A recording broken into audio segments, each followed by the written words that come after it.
ঢাকা ক্যান্টনমেন্টের ভেতরের হাওয়া হঠাৎ করেই একেবারে বদলে গেছে। শেখ হাসিনার আমল, ডক্টর ইউনূসের আমল পার করে এবার তারেক রহমানের আমলেও রীতিমতো ছক্কা হাঁকাচ্ছেন সেনাপ্রধান জেনারেল ওয়াকারুজ্জামান। ক্ষমতার মসনদে টিকে থাকার এই বিশাল খেলায় তিনি এখন সবচেয়ে বড় তুরুপের তাস।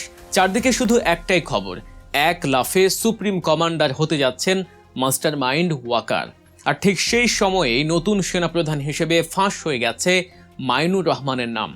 এই জোড়া খবর বাতাসে ভেসে বেড়াতেই রীতিমতো কাঁপছে দিল্লির সাউথ ব্লক। ভারতীয় মিডিয়ার দাবি, এই বিশাল রদবদলের পেছনে লুকিয়ে আছে এক ভয়ঙ্কর মাস্টার প্ল্যান। সুপ্রিম কমান্ডার বানিয়ে ওয়াকারকে বিশাল দায়িত্ব দিয়ে নিজের হাতেই নাকি পুরো নিয়ন্ত্রণ রাখতে চাচ্ছেন তারেক রহমান। পর্দার আড়ালে আসলে কি ঘটছে? দেশের রাজনীতির পাতা উল্টালে দেখা যায় ক্ষমতার পট পরিবর্তনের সবচেয়ে বড় ঝড়গুলো সবসময় আছড়ে পড়ে ঢাকা ক্যান্টনমেন্টের উপর। আর মাত্র কয়েকটা মাসের অপেক্ষা, এরপরই হয়তো বেজে উঠবে এক চূড়ান্ত বিদায়ের ঘণ্টা। সম্পূর্ণ নতুন এক রূপ ধারণ করবে বাংলাদেশ সেনাবাহিনীর নেতৃত্ব এবং ক্ষমতার দৃশ্যপট। সবার মনে একটাই প্রশ্ন ঘুরপাক খাচ্ছে, ক্যান্টনমেন্টের ভেতরে পর্দার আড়ালে আসলে কি চলছে?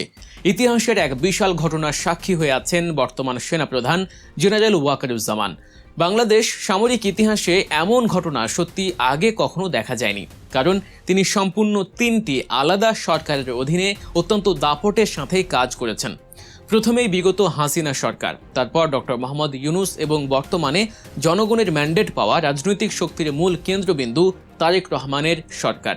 এই তিনটি একেবারে আলাদা রাজনৈতিক পরিবেশেও তিনি সেনাবাহিনীর চেইন অফ কমান্ডকে দারুণভাবে ধরে রেখেছেন। 2024 সালের 5ই আগস্টের ছাত্র জনতার বিশাল আন্দোলনে তার ঐতিহাসিক ভূমিকা সবাই মনে রেখেছে। ঠিক তেমনই সম্প্রতি সেনাবাহিনীর বিভিন্ন ঘাঁটির নাম ইসলামের 4 খলিফার নামে রেখে তিনি এক বিশাল বাজিমাত করেছেন। চাকুরিতে থাকা অবস্থায় সেনা সদস্যদের দাঁড়িয়ে রাখার অনুমতি নিয়ে তিনি সাধারণ মানুষের মন জয় করেছেন এবং কুড়িয়েছেন ব্যাপক প্রশংসা।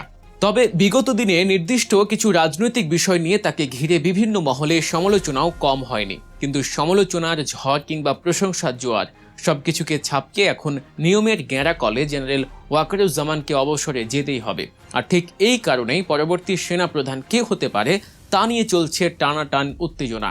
এই উত্তেজনার মধ্যেই সাউথ ব্লকের আক্কেল গুরুম হয়ে দেয়া এক খবর ফাঁস করেছে ভারতের north east news. North east নিউজের ওই প্রতিবেদনে এমন এক চাঞ্চল্যকর দাবি করা হয়েছে যা দেখে রাজনৈতিক মহলে রীতিমতো লঙ্কাকাণ্ড বেঁধে গেছে। সেখানে দাবি করা হচ্ছে বর্তমান সেনাপ্রধান জেনারেল ওয়াকারুজ্জামান হয়তো সেনাবাহিনীর প্রধানের পদ ছেড়ে সরাসরি সুপ্রিম কমান্ডার বা সশস্ত্র বাহিনীর সর্বাধিনায়ক হতে পারেন।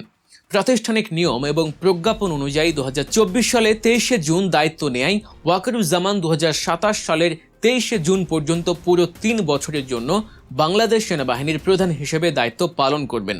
3 বছরের নিয়মিত মেয়াদ শেষে তিনি চাইলে রাষ্ট্রপতির কথায় সরকারি সিদ্ধান্তে মেয়াদ আরও বাড়িয়ে নিতে পারতেন। কিন্তু বহিরাগত গণমাধ্যমের এই প্রতিবেদনটি সম্পূর্ণ অন্য এক রাজনৈতিক হিসাব নিকাশের দিকেই আঙুল তুলছে। সেখানে দাবি করা হচ্ছে নিজের ক্ষমতা এবং সামরিক সিদ্ধান্ত নেওয়ার প্রক্রিয়াকে আরও বেশি শক্তিশালী করতেই তাকে সরাসরি সুপ্রিম কমান্ডার পদে বসানোর এই বিশাল পরিকল্পনা চলছে।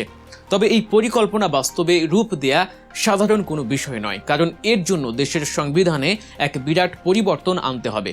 বর্তমান বাংলাদেশের সংবিধানের 61 নম্বর অনুচ্ছেদ অনুযায়ী রাষ্ট্রপতি হলেন সশস্ত্র বাহিনীর সর্বাধিনায়ক। এই একক ক্ষমতা যদি অন্য কোনো পদের হাতে দিতে হয় তবে সংসদে 2/3 ভোটে বিল পাস করতে হবে। রাজনৈতিক দলগুলোর মতামতের ভিত্তিতে কিংবা বর্তমান সরকারের বিভিন্ন পরিকল্পনায় সেনা প্রধানকে সশস্ত্র বাহিনীর সর্বাধিনায়ক পদে বসানোর এক জোর চেষ্টা চলছে বলে ভারতীয় প্রতিবেদনে বলা হয়েছে।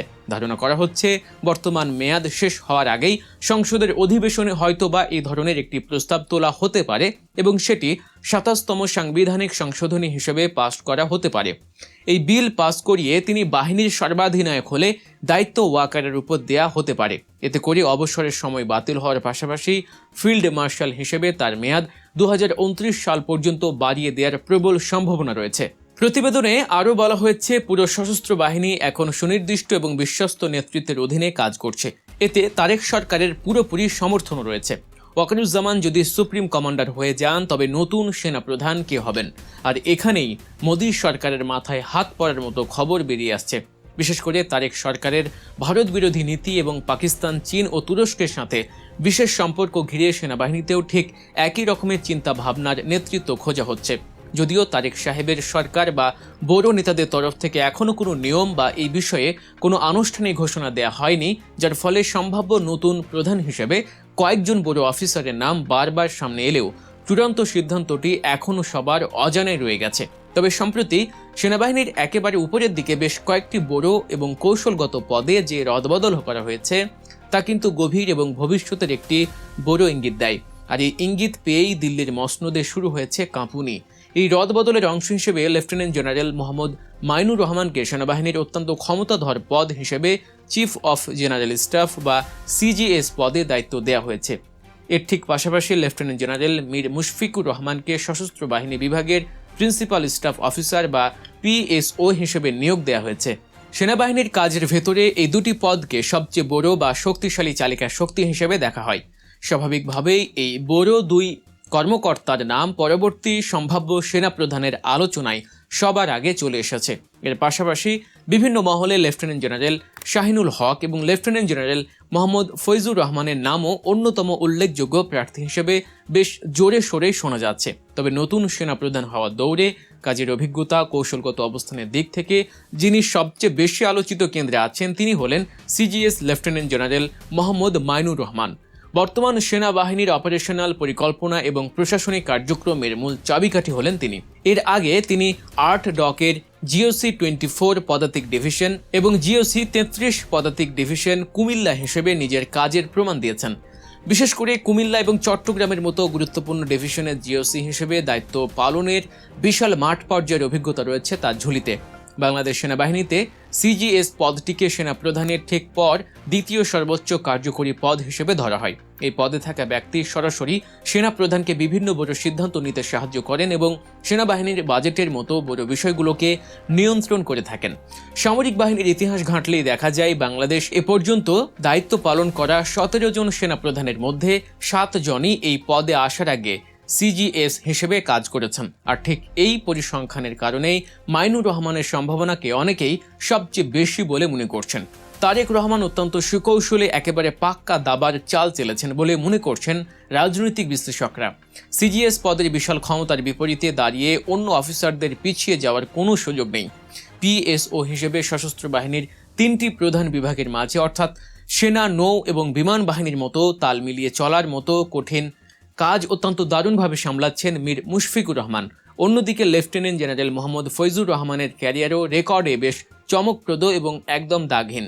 এই ধরনের বিশাল নিয়োগ সাধারণত 1952 সালের আর্মি অ্যাক্ট এবং সরকারের দেয়া গ্যাজেট অনুযায়ী ঠিক করা হয়। ফলে আনুষ্ঠানিক ঘোষণা না আসা পর্যন্ত কোনো কর্মকর্তাকেই নিশ্চিতভাবে পরবর্তী সেনাপ্রধান হিসেবে ধরে নেওয়ার কোনো সুযোগ নেই। তবে মোদী প্রশাসন এবং তাদের মিডিয়াগুলোর মাতামাতি আর চোখ রাঙানি পাত্তা না দিয়ে তারেক সরকার যে নিজস্ব গতিতে এগিয়ে যাচ্ছে তা একদমই পরিষ্কার। ভারত সবসময় চাইতো বাংলাদেশের সেনাবাহিনীতে তাদের পছন্দটাই থাকুক, কিন্তু বর্তমানে নতুন হিসাব নিকাশ তাদের এই আশায় পুরোপুরি ছাই পড়ে গেছে। পাকিস্তান, চীন আর তুরস্কের বলয়ে ঢুকে বাংলাদেশ এখন প্রতিরক্ষার যে বিশাল দেয়াল তুলেছে তা ভাঙার আপাতত কারও কোনো জোর নেই। ক্ষমতার এই বিশাল দাবার বোর্ডে শেষ পর্যন্ত কার চাল সফল হবে তা নিয়ে জল্পনা কল্পনার কোনো শেষ নেই। লেফটেন্যান্ট জেনারেল মোহাম্মদ মাইনুর রহমান নাকি মীর মুশফিকুর রহমান, কার হাতে উঠবে সেনাবাহিনীর সবচেয়ে বড় ক্ষমতা? আর এর পাশাপাশি আসল মাস্টার মাইন্ড হিসেবে ওয়াকারুজ্জামান কি সত্যি সুপ্রিম কমান্ডার হিসেবে বিশেষ গদিতে বসবেন? দর্শক, নিয়মিত এমন সব চাঞ্চল্যকর, সহজ সরল ও বিশ্লেষণধর্মী খবর পেতে সাবস্ক্রাইব করুন আপডেট গল্প নিউজের ইউটিউব চ্যানেল। দেখা হচ্ছে পরবর্তী ভিডিওতে। আল্লাহ হাফেজ।